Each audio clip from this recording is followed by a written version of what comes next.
Hello, I'm Charna Davis-Wiese, and welcome to UCF Profiles. One of my son's favorite video games was something called Roller Coaster Tycoon. Now, with it, he could basically design and operate his own theme park. Well, did you know that same program is being used in one of UCF's courses? It's one of the many innovative ways you can learn how to make your mark in the theme park world. Meet Dr. Scott Lee from the Rosen College of Hospitality Management. How cool is this? I know when I was a little girl, it was the time when women were starting to be in television news. And when I was in 11th grade or so, we were looking through a catalog for the university, trying to figure out what I wanted to be. And I was shocked. Oh, you can go to school to learn that. Oh, you can go to school to learn how to be on TV. And now that I can find you can go to college and learn how to work in a theme park, more than just work it, but help run it, that is so interesting. Is that unusual? Well, it is unusual across the country, but what better place to do it than right here in Orlando at the Rosen College of Hospitality Management.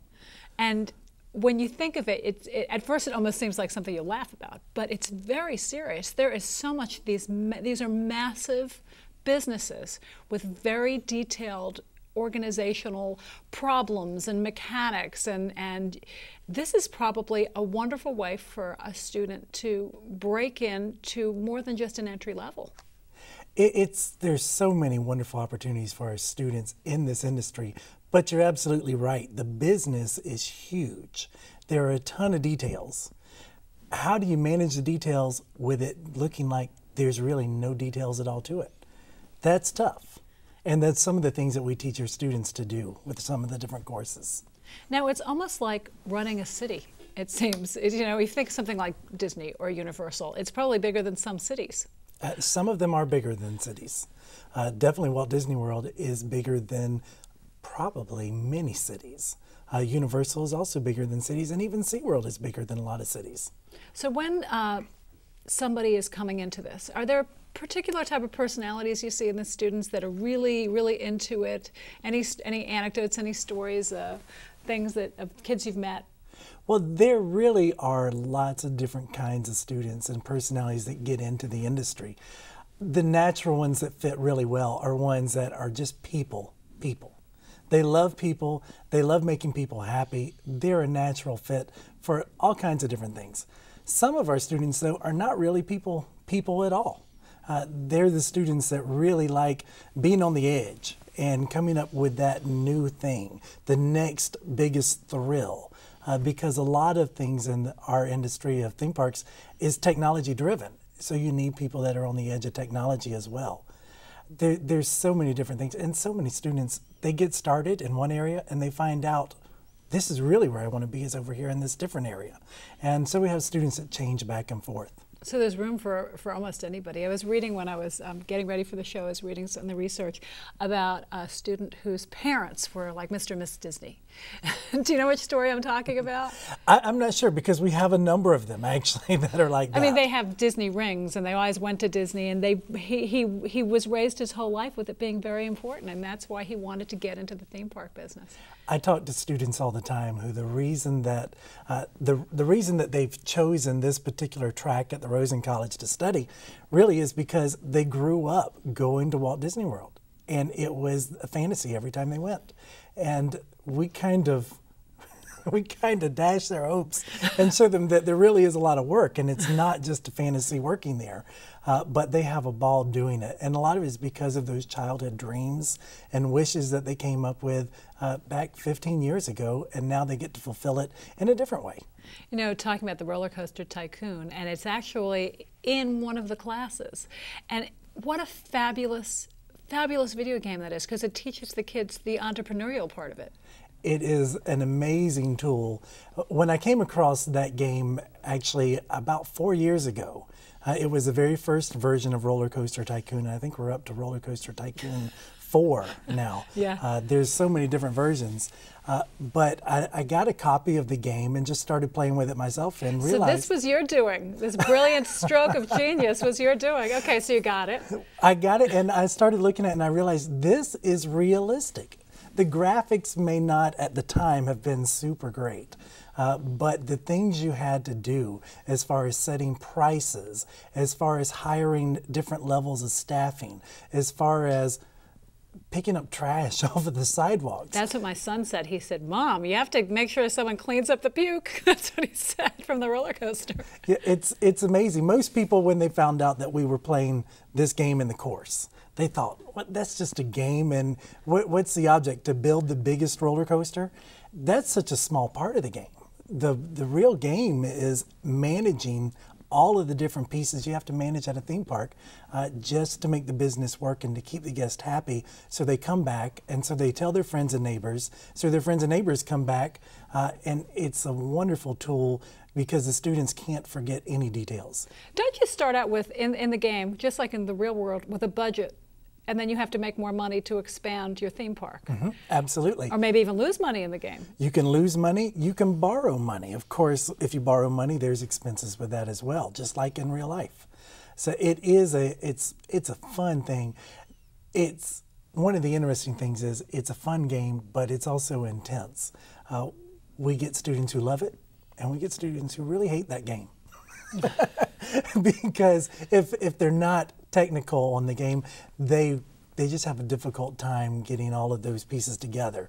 So we really put them together in teams, in groups, so that hopefully there's a technical person, there's a big picture person, there's a detail person, because really that is what a management team does in the theme park business.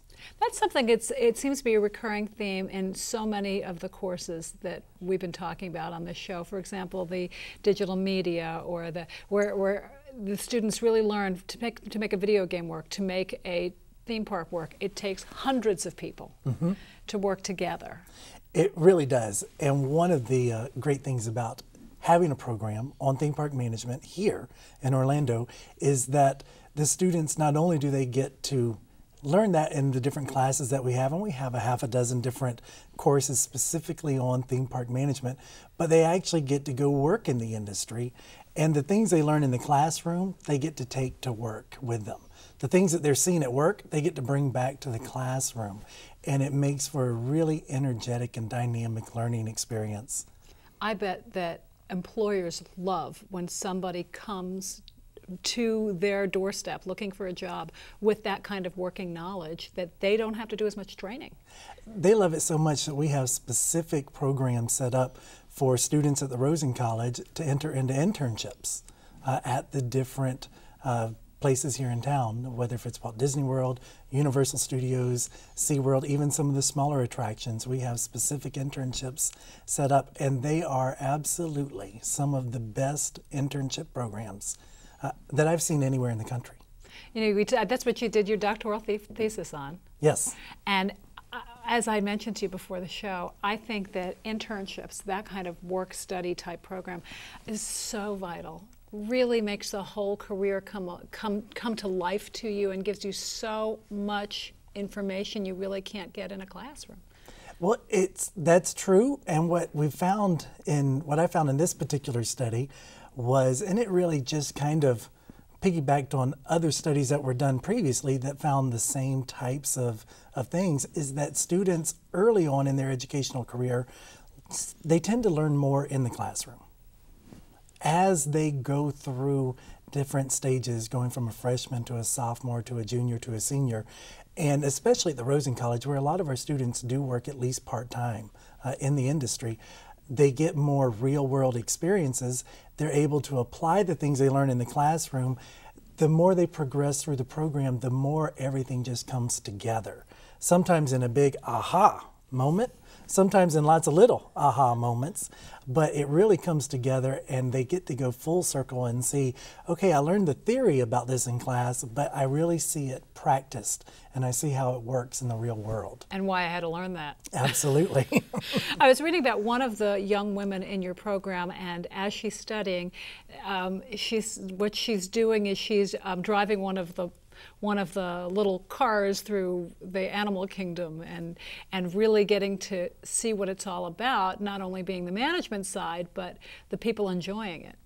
Oh yes, so the internship programs, they're so well-rounded because they really start the students first off in an entry-level position. They get that experience, so they understand what people who do this job every day, what it's like for them.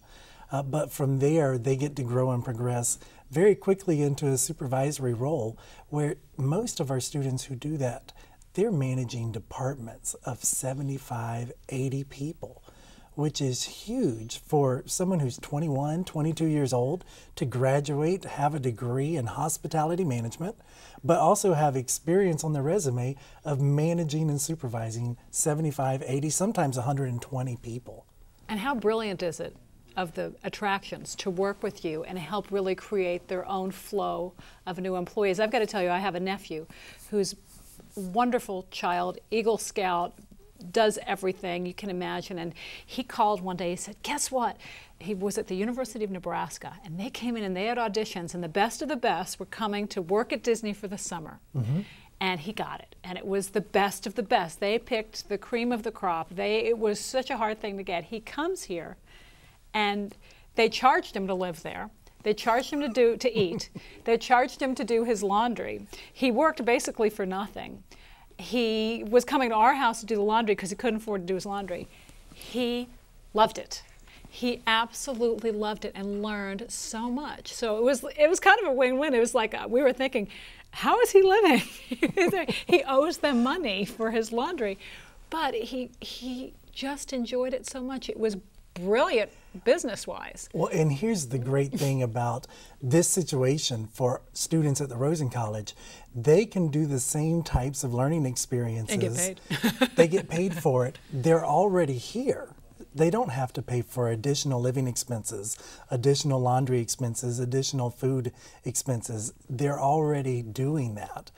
So they actually get to make a little more money than people who are coming from Iowa or California. I wish I would have known to tell him about your program, but I didn't. He probably would have really enjoyed to transfer here and do that. Well, it is still a fairly new program. And as far as we know, we're the only program in the world that has a particular track that students can study theme parks and attractions management. Where else could you really do it than here? Really do it right and get that work program going for the kids. Well, and that's the great thing about the Rosen College. Nobody has our backyard. And our students, they actually have a requirement to work in the industry at least 3 semesters. So students who graduate from the Rosen College, whether if it is if they want to go into theme parks, if they want to go into restaurant management, if they want to go into hotel management, if they want to go into event management, whatever area they're interested in, when they graduate, they will have experience that relates to that area. You talked about the Rosen College, how much that has changed. A short time ago, borrowed space in the business school, wasn't that what it was? When I first started teaching, we had 275 students. We have almost 2,000 now. And a beautiful campus. It is gorgeous. I love going to work. And we have plenty of parking spaces. So that if you're considering a major and parking is one of your priorities, the Rosen College is possibly a good idea for you. Some of the things that you guys teach are just amazing. Managing long lines. We talk about line management in a number of classes, actually. One of our courses, just our general guest service management course, all hospitality management majors have to take that. They may not even be interested in working at a theme park, but they're going to take that course and they're going to learn principles of how to manage a long line and make the wait time seem as short as possible. Make it as enjoyable and entertaining as possible. And nobody does that better than the mouse. We'll be right back.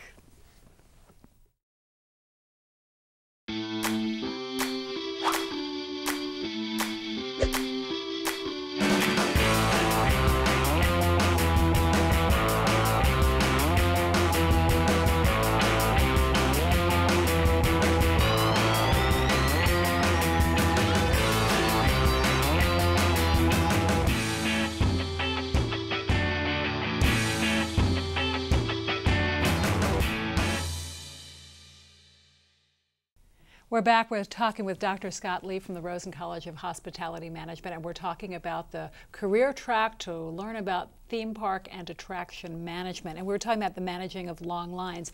And that really illustrates how very many details there are to put together. Because, you know, when you're standing in the line and you're seeing the tiki birds in the water fountain singing, you don't really think, well, that was planned to make it more interesting for you. And how many different avenues there are like that with so much work that goes into it. Well, and one thing that is unique that our students get to learn about when you talk about line management, it's not always just about managing that guest experience and making it as pleasant as possible. It is. But sometimes you want to time things in a certain way. And also there's the other side of it. Our friends at Universal, they make a lot of money by allowing people a shorter line to get into the rides with their Express Pass. We used that once, and it was fabulous. It is a fabulous thing. There are people, I talk to people all the time, including some of our students, who will actually check in at one of the Lowe's hotel properties at Universal so that they can use their key to actually get into the lines quicker. We want to hear a funny story. When they first started the Fast Pass at Disney, we took our kids, and it was so cool. And you'd see the tourists looking at you going like, what are they doing? Why are they going up there? Trying to figure out what's going on.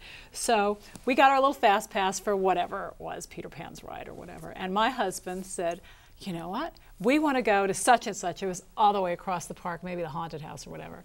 Let's go get a Fast Pass for there. And it says here you can't do it. He said, let's try. We walk all the way to the other side. He goes, he puts in his Fast Pass, and it spits things out. He says, see? And each one said, you have already registered for a Fast Pass. Wait till you're done with this, basically. And we thought, that is amazing. You know, that's so detailed that they knew people were going to try to beat the program. There's a lot of technology that goes into that. And actually, there's manuals that are probably this thick that are just patent manuals that really go into the technology of the Fast Pass at Walt Disney World and what is patented and what other people in the industry can do and cannot do. I've been told there's a whole underground that runs the place, you know, where all different technical operations and whatever, there's a whole, like, they can actually drive through corridors. Mm-hmm. Well, and it's the same at any park. At the Magic Kingdom, it happens to be underground. At Universal or at SeaWorld, it just happens to be behind a facade or a gate that you can't see. But there are back ways around every park. My brother always says, it's like the flowers are looking at me here. There's like cameras in all the flowers. One of the other things you teach, and I thought this was a riot, celebrity management. Well, you know, I'll tell you a funny story about celebrity management. When I was working in the industry as a manager at Wet n Wild, one of the celebrities that I had to supervise was Jaleel White. Do you remember him? No. Because I'm too young. He played the part of Urkel on Family Matters. Urkel I knew. I didn't know his real name. And the funny thing is, he literally had to walk through the park with a baseball cap on one side of his head and a cell phone on the other side of his head, which he wasn't talking to anyone, so that the little kids in the park wouldn't see him. Even not dressed with his pants up to here, they would recognize him? Apparently so. It was quite an ordeal. But yes, we do teach students how to manage celebrity visits, celebrities that want to come and visit the park. And sometimes you end up with celebrities that, since they do have a little more money than the average person, they'll actually buy an exclusive event at the park, whether if it's an area that it's just for them or whether if it's an entire park for a day or so. And it depends on the parks. That usually fits with the smaller parks better. But even with celebrity management, it still comes back to how can you make money in the business, because theme parks are a business. They are a business, and there's an underside to it as well. The person who lived above me when I was in college, his father was one of the Disney attorneys, and he said, you would not believe how busy that office is. You know, more than just the few ridiculous things you see on the news. That there's a lot that comes in there. People filing suit constantly for silly things a lot of times. Oh yes, When I was in the industry, I managed the guest service department at one of the parks. And you would not even believe some of the stories that people had to tell us and things they would complain about and the things that they would try and turn into a big deal. And we teach our students exactly how to manage those kinds of situations, whether if it's someone who legitimately is hurt and needs some attention and some help, or whether if it's someone who's just trying to get as much out of the company as they can, because everybody thinks that the mouse is loaded. And everybody thinks that Universal, if they have Shrek, they have to be loaded. And Shamu, he's got tons of money. So why not try and get as much out of the company as you can? And we teach our students how to take care of the guests, meet their needs, give them a great time at a park, but also protect the company at the same time. There was a situation, we were at SeaWorld. I always have all these stories, don't I? We were at SeaWorld and a little girl fainted, maybe 4 or 5 years old. It was a very hot day. She was probably dehydrated. And it was in the Shamu Stadium. And what amazed us was how quickly an entire team of medical personnel was there within minutes. And I remember my husband, who's a doctor, saying, I guess this is the place you want to get a heart attack. You want to have a heart attack here because you will get care probably faster than anywhere else. It amazed me that I didn't even know where they were. You know, maybe are they in the crowd or something, but it was really amazing. Well, and you want to talk about safety. We talk about safety in the classes as well, and that's where our students really do get some great experience in the parks because they see how it's organized. The situation you described where the girl fainted, and it seemed like people just came out of the trees and out of nowhere. That wasn't a reaction. That was planned. Oh, absolutely. There was a plan exactly. If this happens, here's how we handle it. And everybody knew exactly what their part was. As a matter of fact, you'll appreciate this. When I was at Wet n Wild, my part, if we ever had an emergency, was to stand in front of the gate and greet any media people who would show up. And then tell them to wait. Tell them you can't go in. Our PR person was ready to talk to them. But the plans are so detailed and so well rehearsed for situations like that. And we teach our students not just how to understand the plan, but some of the classes they actually have to develop a safety action plan so that if an accident happened, if someone had a heart attack, they're planning out how do you handle that. You could tell. You could tell it was like clockwork, and that's what my husband said. They probably have people in the crowd of every show because they were there so quickly that they couldn't have been called from somewhere else. Well, it's tough to create magical moments if you have something devastating happen. It's amazing when you think the amount of people that go through the attractions and the theme parks in our area. Millions of people. There's over 45 million people who come to Orlando.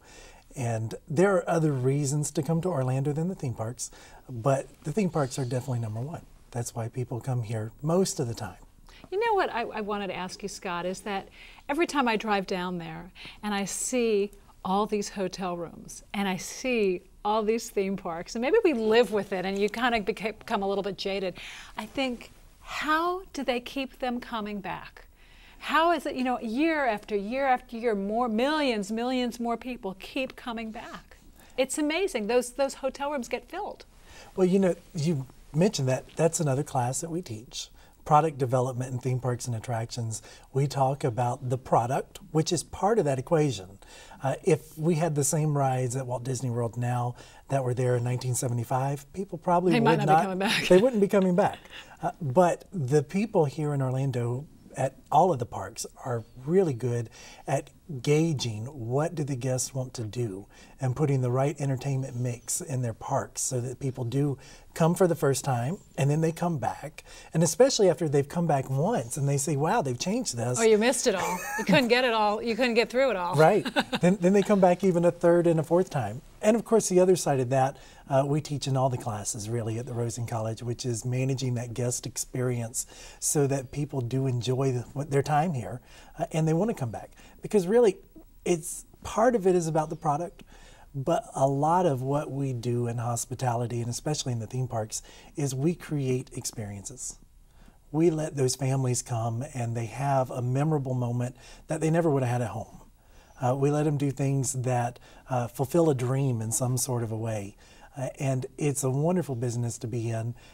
The thing I love probably more than anything about being at UCF and teaching in this area is when I was in the industry, I had to work for one of the companies, and I've worked for a number of them. But now that I'm at UCF, I get to work with all of them. And it's such a wonderful place to be. I am just like ready to put on some Bermuda shorts and go out and put some sunscreen on and go out and go visit one of them. But I have to gather up some money first, right? Dr. Scott Lee, we didn't even get to talk about the cruise program. You have to come back and we'll talk about the cruise program because we're out of time. Well, that's a great class. I'll be happy to do it. Okay, we'll learn how to run the cruise lines as well. Dr. Scott Lee, thank you so much for joining us. You just made it even more interesting and more fun and more interesting to figure out all that goes into it. Thanks for joining us. And you, thanks for joining us too. We'll see you again next time on UCF Profile.